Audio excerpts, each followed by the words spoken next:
Shalom, this is your brother Tazaya Amar coming out again with another weekly lesson, and I pray that it be edifying. But first of all, I want to give all praises to Yahweh, Bahashem, Yahweh Shai, Bahashem, Rikakadash. Double honors to our apostles and elders of GMS for teaching us the true knowledge of these scriptures. I want to say Shalom and Ahab to all the sisters and brothers that's striving in the same true doctrine also. Shalom, Ahab. Today's lesson is about a decree that our camp leaders gave us, about getting on Esau, letting Esau know what's in store for him. We've been going in hard on Jake and Eve. Hey, now it's time for Esau, to get his true judgment. Get a taste of the medicine also. And with that, my first scripture is going to be Ecclesiastes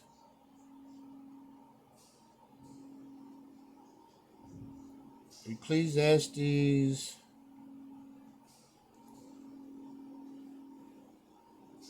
3 and verse 15. Ecclesiastes chapter 3, verse 15. That which has been is now, and that which is to be has already been. And the Most High requires that which is past. We often come across different scoffers or mockers that say, hey, let the past be the past. Let's not live in the past. Let's move on. It's the future is what count. No, that ain't what the Most High said. He said that which has been is now, and that which is to be has already been. And the Most High requires that which is past. Even if we can say we forgive and forget, which is impossible,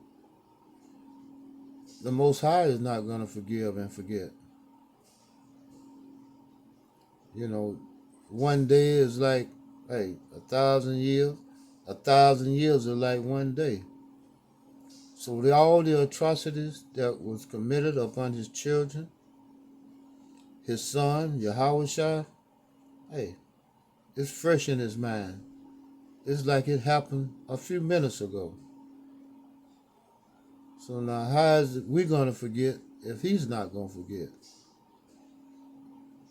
Doesn't make any sense. And with that, I'm going to move to the book of Revelation. The book of Revelation, chapter 3, starting at verse 9.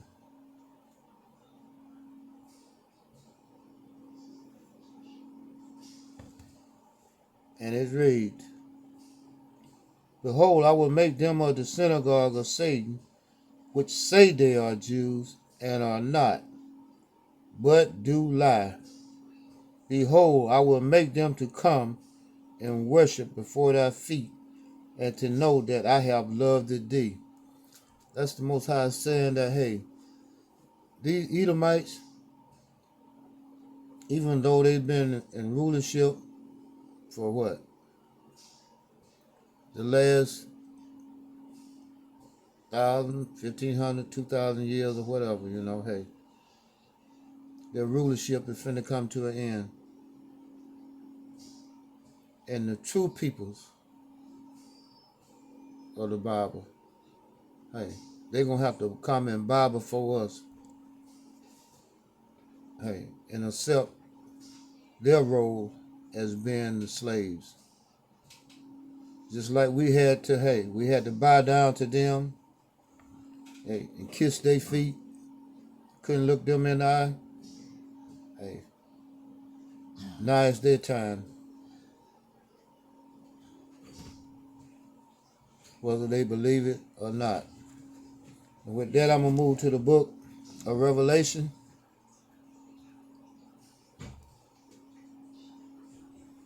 Revelation chapter 13 and verse 9.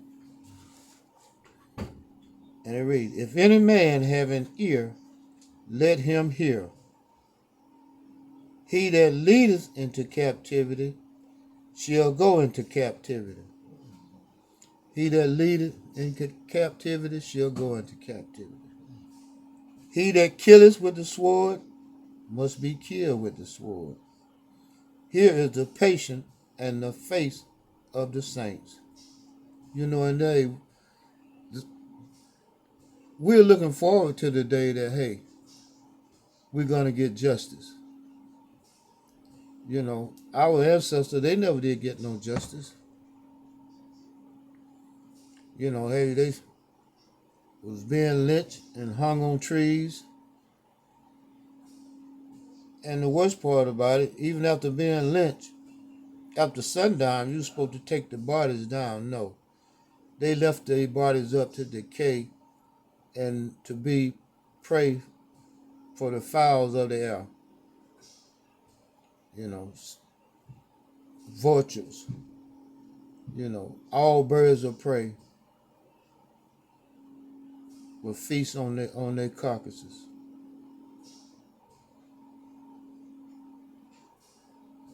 You know, how cruel, how evil can you be?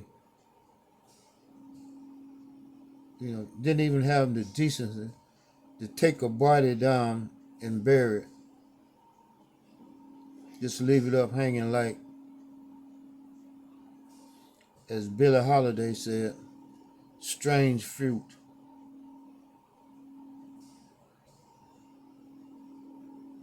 And with that, I'm going to move to the book of Revelation chapter 18, starting at verse 6. And this is the words of the Most High. Revelation chapter 18, verse 6. Reward her even as she rewarded you, and double unto her double according to her works. In the cup which she has filled to her double, double. So hey, these devils got a double portion of what they put us through. Hey, they're gonna get a double portion. And like our teacher often say, you know, hey, they don't see how they're gonna make it. You know, hey, they'll jump off a 10-story building for the least of things as of now. Imagine what's gonna happen when they got to go into captivity. When they're gonna be ruled over by the very people that they trotted down in the mire of the earth, you know. Just imagine. Their pride gonna go all out. Hey, their pride gonna, hey, they're gonna have to swallow their pride. And along with that, just like we had to swallow our pride, their dignity gonna go out the window, which they never had. That they will never had no dignity in the first place. Just straight arrogant, just straight prideful. No remorse, no empathy. Just treated the children of Israel like just straight as if they were nothing. Subhuman, less than human. As I often hear older people say, they treated their dogs better than they did Jake back in the day. But yet and still, they expect for you to work from sun up to sundown, no pay, tattered clothes, barefooted, picking cotton, tobacco, working in sugarcane fields from sun up to sundown.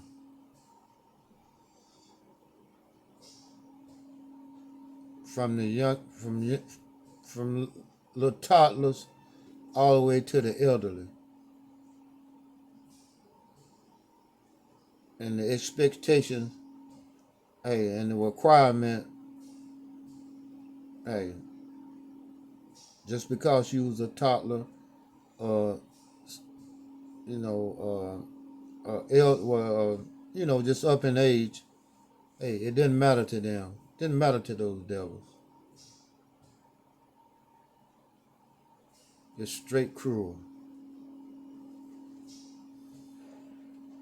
And with that, I'm gonna move to the book of Isaiah, chapter 14, starting at verse 1. This is the book of Isaiah, chapter 14, starting at verse 1.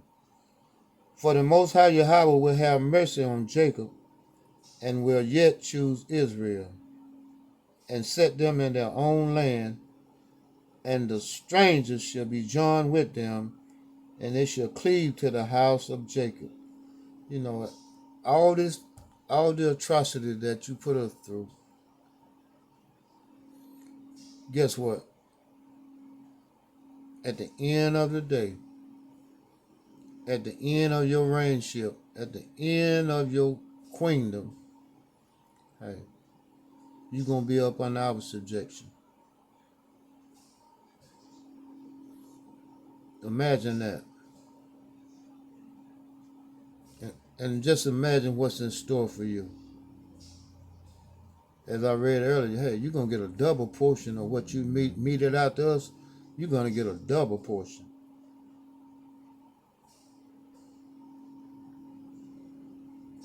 This is the book of Isaiah, chapter 14, starting at verse 2. And the people shall take them and bring them to their place, and the house of Israel shall possess them in the land of the Most High for servants and handmaids. And they shall take them captives, whose captives they were, and they shall rule over their oppressors. Hey, the hey the lowly gonna rise to the top,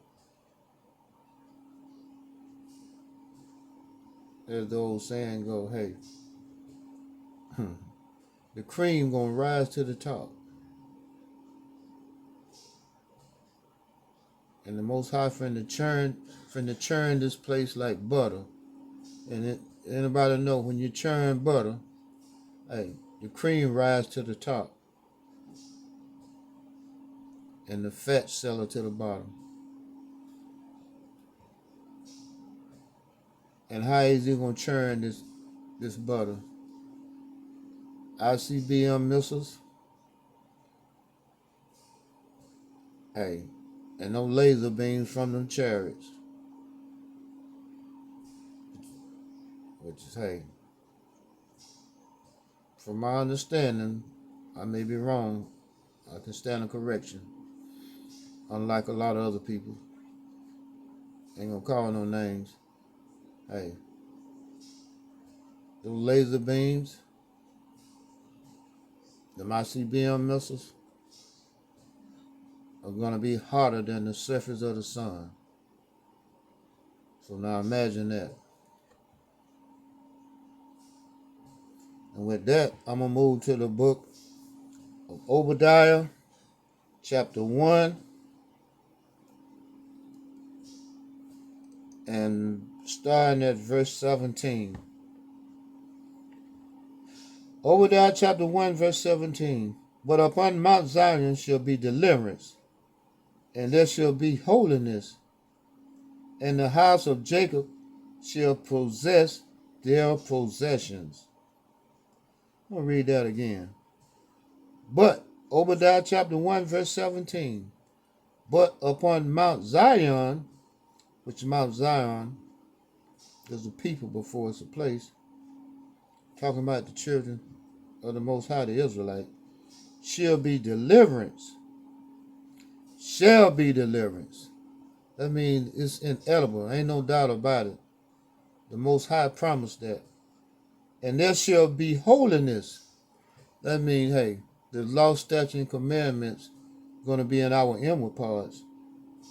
We ain't going to never have to worry about, hey, being disobedient, hey, and causing our Father to, be angry with us again. That'll never happen again. And the house of Jacob shall possess their possessions. And hey, he said he was going to give all the heathens to us for an inheritance. They're going to be our possession, along with all the artifacts and booty that they stole from us from the beginning when they ramshacked the temples. Hey, they're gonna have to regurgitate all that.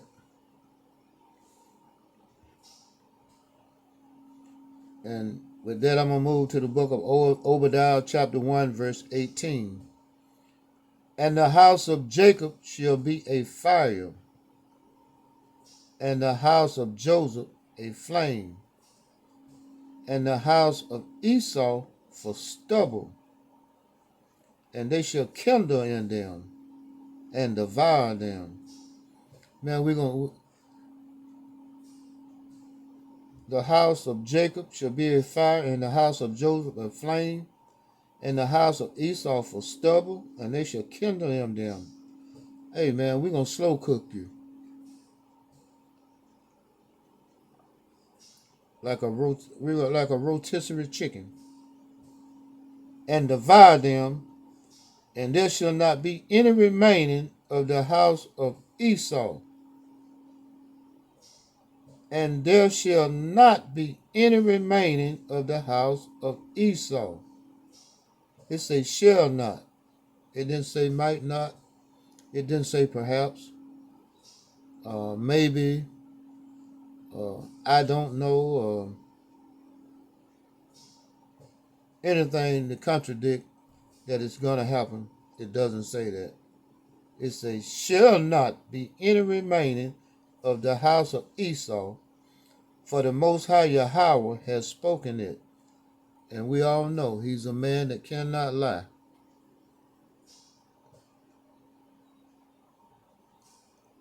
And as a friend of mine used to say, that's the end of the story.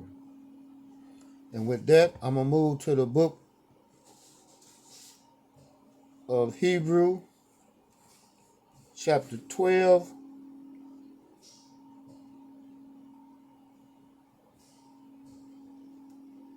And verse 6.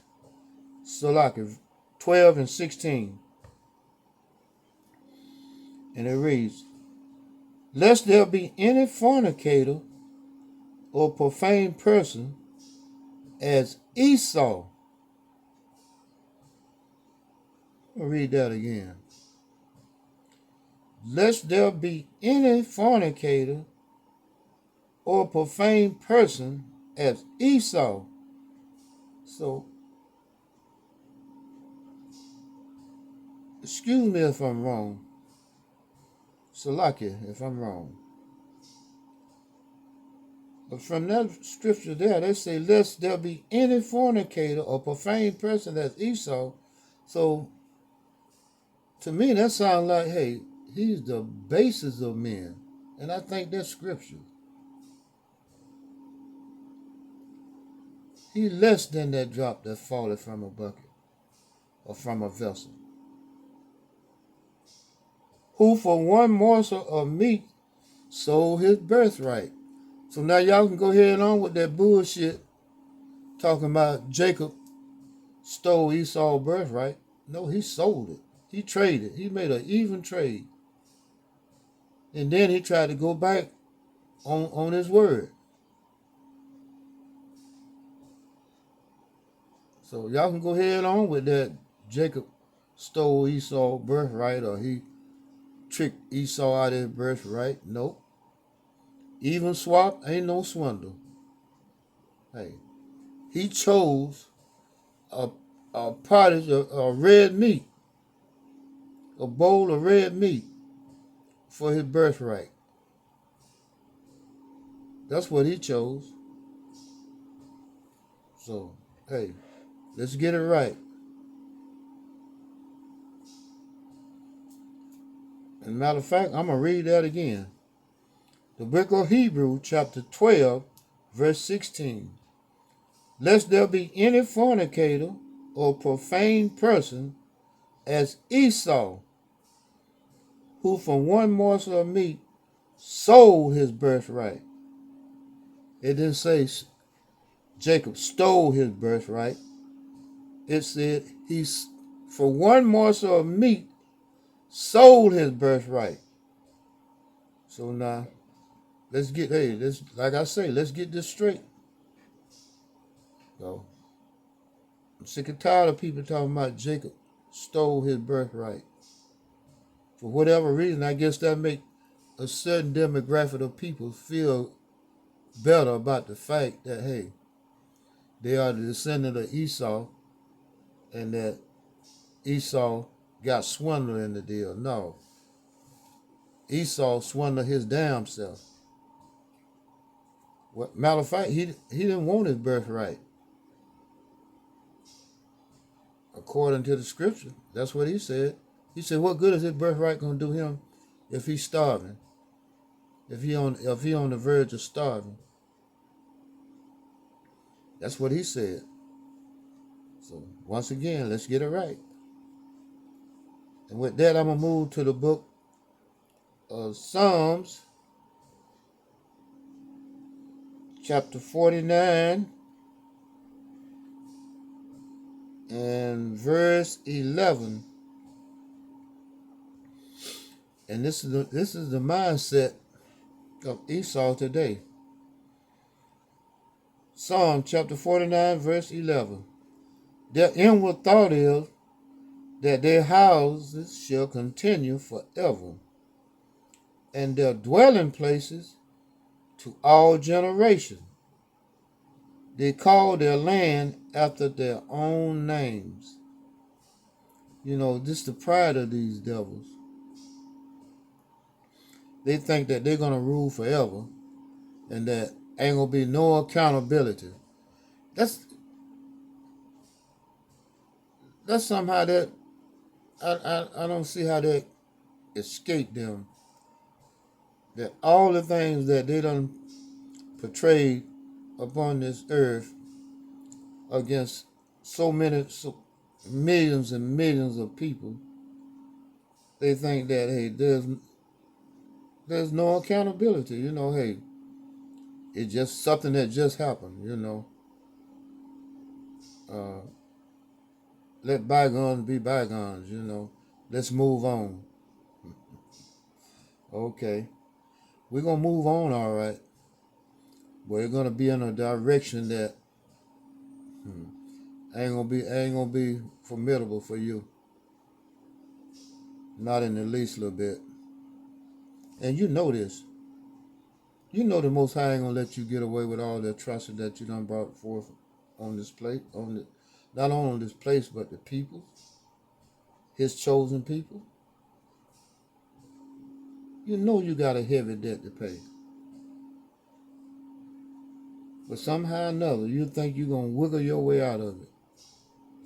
That you're gonna manipulate Yahweh by Hashem Yahweh Shai into a compromise where hey, somehow or another you're gonna retrieve your birthright back.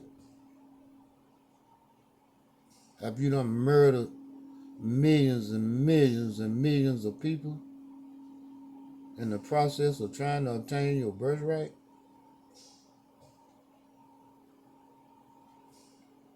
I don't think so. And with that, I'm going to move to the book of Obadiah.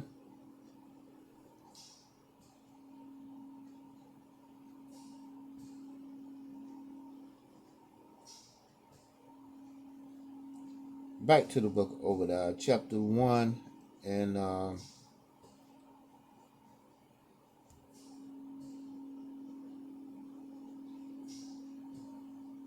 start at verse, Obadiah chapter 1, and start at verse 20.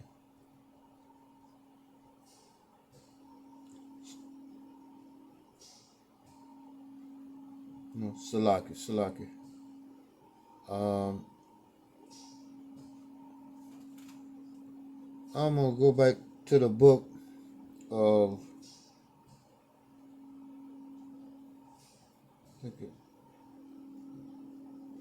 the book of Baruch, chapter 4 and verse 24.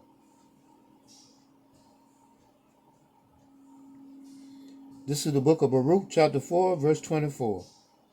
Like as now the neighbors of Zion have seen your captivity, so shall they see shortly your salvation. See, all the other nations that saw us go into captivity, and most majority of them had a hand in our captivity. So just as they seen us go into captivity, hey, it edged it on, cheered it on, so shall they see shortly your salvation from our power, which shall come upon you with great glory. What is them great glories? Hey man, when they crack them skies with them chariots, and people's knees gonna be trembling, hey, they're gonna be wailing like a woman in travail about to have a baby. Their heart's gonna be failing them. People gonna be having massive heart attack, strokes, hey, you name it.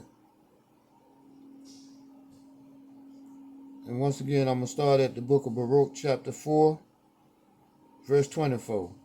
Like as now the neighbors of Zion have seen your captivity, so shall they see shortly your salvation from our power, which shall come upon you with great glory and brightness of the everlasting. Verse 25. My children, suffer patiently the wrath that is come upon you from the Most High, for thine enemy has persecuted thee, but shortly thou shalt see his destruction. Hey, if we just hang in there and endure to the end, hey, the people that persecute us, we're going to see them get persecuted in righteousness. And shall thread upon his neck. You know, just as that devil had his knee on, what his name, George Floyd neck, even though he was wicked. We're going to have our knee on their neck. Hey, we're going to have our foot on their heads.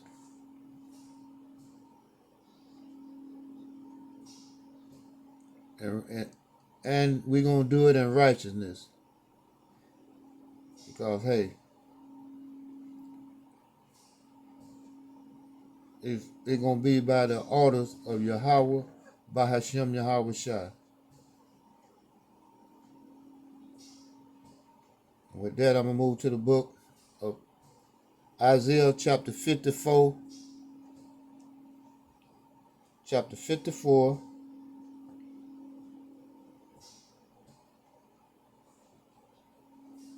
Okay. I'm going to play games.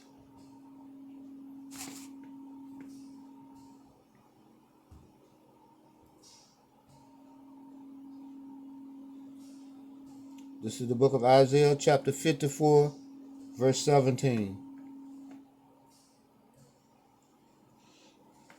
No weapon that is formed against thee shall prosper, and every tongue that shall rise against thee in judgment thou shalt condemn. Hey, you know, all these modern day weapons and devices that these devils have in their arsenal, hey, ain't gonna do them a bit of good. We have the ultimate weapon, Yahweh, by Hashem Yahweh Shai, by Hashem Rikakadash. Once again, the book of Isaiah chapter 54, verse 17.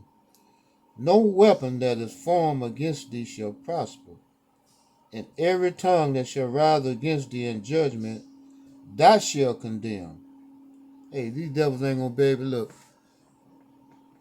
to go before the Most High Yahweh, hey, and say, well, hey, they did this, they did that. Nope, it ain't gonna work. This is the heritage of the servants of the Most High Yahweh, and their righteousness is of me, said the Most High Yahweh. So hey, these devils they plead before the Most High Yahweh, trying to get their birthright back, saying, trying to expose us for the things that we do, with no accountability for the things that they have done, being hypocrites, as if that's going to make a difference. It's not going to make a difference. The Most High don't hear your prayers anyway, and your pleading, because you profane. And with that, I'm going to close out by saying all praises to Yahweh, by Hashem Yahweh Shai, by Hashem Yikakadash. Double honors to the apostles and elders of GMS for teaching us the true knowledge of these scriptures. Shalom and a harp to all the sisters and brothers that striving in this same true doctrine also. Shalom, Kwam Yasharala. Shalom.